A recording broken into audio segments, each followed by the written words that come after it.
You are able to give the shaft to small businesses. Estimated cost to Missouri businesses from these fees is $1.5 billion. That's with a B, $billion a year. Why aren't all of these businesses running away from this model? Because they don't have a choice, because you control so much of the market. This is classic monopolistic behavior, and yet your testimony here today is you don't want any competition. This exchange sets the tone immediately. One side admits massive profits, the other isn't impressed. Watch who starts losing control here. This isn't just about fees, it's about power, leverage, and who actually pays the price. There's a moment later where the entire argument collapses under its own weight. Stay with it till the end. Now let's watch this together, and then I'll share my thoughts at the end. I mean, what's your profit margin, Ms. Kirkpatrick? It's circa 50%. Mr. Sheedy? Slightly higher. It's higher than 50% profit margin? Slightly higher than MasterCard, yes. Yeah, that's incredible. 50% profit margin. I mean, that's absolutely unbelievable. What's the answer to the Walmart question, by the way, that Senator Welch posed to you? What's Walmart's interchange fee that you negotiate with them? I don't have it with me today. You don't have any idea whatsoever? Is it higher or lower than 2.5%? Walmart negotiates their rates based on the business that they do with us. Meaning they're big, they're really big, they're gigantic, so they get a better deal than Mr. Callahan or most small businesses in Missouri. Is that what you're telling me? Yeah, Senator, we have volume discounts that we offer to some merchants. I suspect Walmart is one of them. And I don't believe that it's commercially unreasonable to get an arrangement where, in exchange for more volume, a merchant can qualify for lower rates? Well, I'm sure it's not commercially unreasonable for Walmart, or certainly it's in their financial interest and in yours, but I doubt it's in Mr. Callahan's financial interest. And my question to you, Mr. Callahan, is when you've got Walmart and other major competitors getting charged much less than you are, why in the world would you stick with these guys? I mean, why is it that small businesses continue to use Visa and MasterCard when you're getting charged so much more? It's in my opinion, it's a matter of convenience for the customer, and customers matter to our business. Maybe is it because that Visa and MasterCard are effectively monopolies? They control 80% of the market? Certainly part of the 80% of the market? I'm just having a hard time understanding, Mr. Sheedy and Ms. Kirkpatrick, you have a business model, you're making over 50% profit margin. You are able to give the shaft to small businesses. Notice how the defense shifts from numbers to convenience. That's usually what happens when justification runs out. Estimated cost to Missouri businesses from these fees is $1.5 billion. That's with a B, $1 billion a year. Why aren't all of these businesses running away from this model? Because they don't have a choice, because you control so much of the market. This is classic monopolistic behavior, and yet your testimony here today is you don't want any competition. You have 80% of the market, but you don't want any more competition. I'm having a hard time finding that position defensible, let alone sympathetic. I mean, it's unbelievable the amount of money that you're making. It's unbelievable what you're charging small businesses and consumers, and yet your testimony is, please, we can't possibly have any competition. I mean, let's talk about what you're doing to consumers who hold your cards.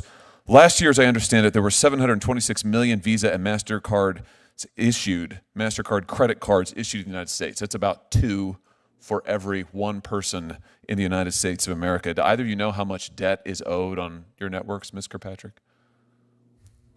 We're not the bank, so we don't have visibility into that information. We also don't generate revenue from interchange. Oh, okay, you have no idea. Mr. Sheedy, do you know? I don't know. Well, let me help you out. Let's have a look. It's $1.17 trillion. This is where the pressure spikes. Profits are admitted, responsibility is denied. $1.17 trillion is what consumers now owe on your credit card networks. Do either of you know what the average interest rate is on your networks? Mr. Kirkpatrick? Oh, Senator, we're not the bank. We don't set the interchange. I know, we don't but set you the benefit rates from it, and you know. Do you know what it is? This is your business model. We don't collect revenue Mr. from interest Sheedy, rates. do you know? I don't, Senator.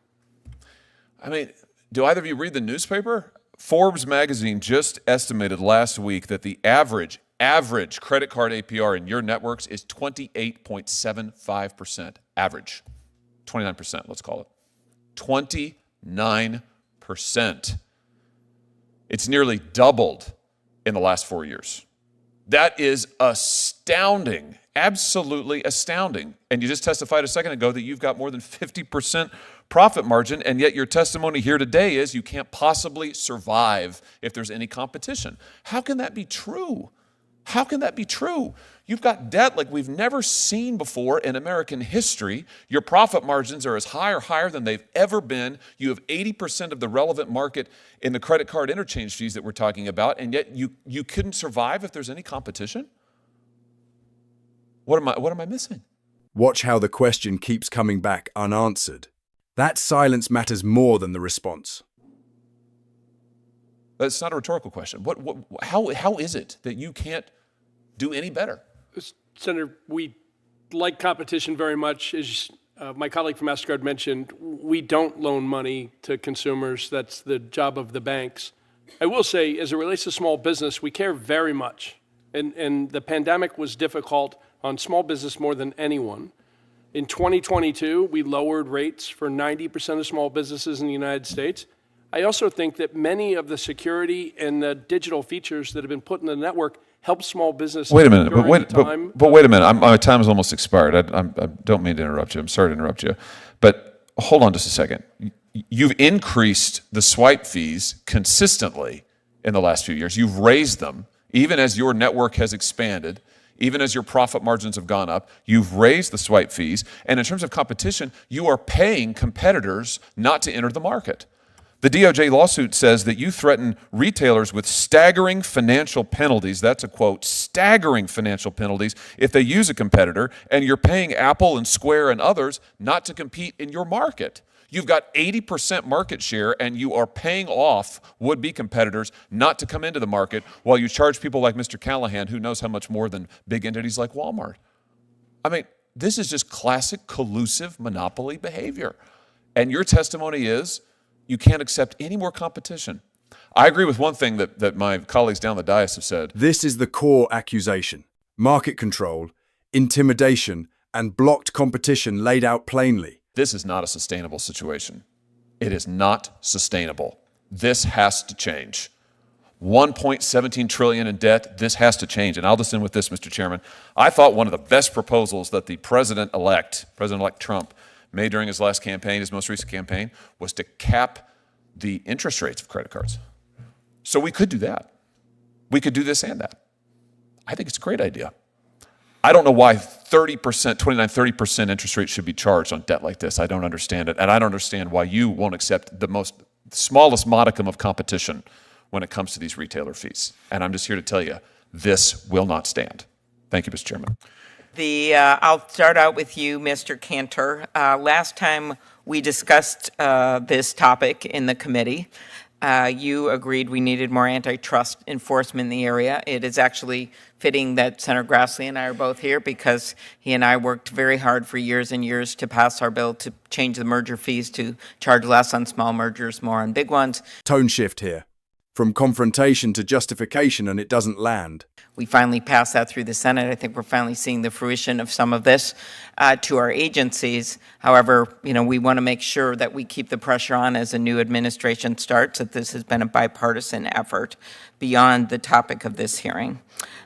Since then, we've seen the Justice Department suing Visa for the monopolization of debit card network services. The FTC entered a consent decree with MasterCard, not to mention a pending settlement in a private antitrust lawsuit. How has the increased enforcement benefited merchants and consumers? What areas do you believe that enforcers, as we go into a new administration, need to focus on?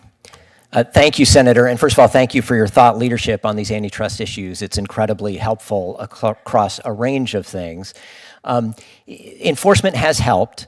Certainly the FTC's action with MasterCard has been helpful, and it's not the first time they've had to weigh in on this. There were issues with Visa and MasterCard and the point-of-sale providers getting in the way of competition on debit cards as well. We very much welcome the Department of Justice suit against Visa. Obviously, that has to play out. We'll see where that goes. But I think what's telling here is that the DOJ lawsuit is only on debit cards, even though Wall Street Journal story just after that came out shows much of similar behavior applies to credit cards as well, the problem is on credit cards, there's no underlying competitive dynamic or law that creates some competitive market economics here. We need that. That's why we need this bill, is so that the enforcers can do their job like they're doing on debit cards. This is where policy meets reality. Debit cards get scrutiny, credit cards escape it. Thank you very much. Professor Alford, when you served in the Justice Department's Antitrust Division, the Supreme Court created new rules in the Ohio v. American Express case, dictating how antitrust enforcers must evaluate two-sided markets. If you could quickly answer, because I have one other question, how has this decision affected the ability of antitrust enforcers to deter anti-competitive conduct in two-sided platform markets? Yeah, two-sided platform markets. Thank you for your question. Two-sided platform markets are basically where there's a simultaneous transaction that happens in which the fee happens and it affects both the merchant and the buyer at the same time. As a result of that decision, now there's been incredible difficulty about market definitions, and it's much more difficult now to determine what the market definitions are for antitrust cases. And therefore, that's been a difficult issue with respect to how to enforce anti-competitive conduct with respect to these credit card companies. Okay, thank you. This sounds technical, but it's crucial. Definitions decide whether power ever gets challenged. Algorithms are framed as protection. But notice how pricing influence is never really denied. I'll follow up in writing. I recently introduced a bill, the Preventing Algorithmic Collusion Act, to ensure that middlemen do not use algorithms to circumvent our price-fixing laws to raise prices, such as coordinating rent hikes among landlords. While credit card networks do not collect interchange fees, they do set the interchange fee charge by issuing banks to most merchants. Mr. Sheedy, can you elaborate on how the fees are determined and the considerations involved in the process? And do you use algorithms that process data derived from issuing banks? The first question, the factors that we bring into interchange is really all facets of the business. We start with understanding the competitive environment.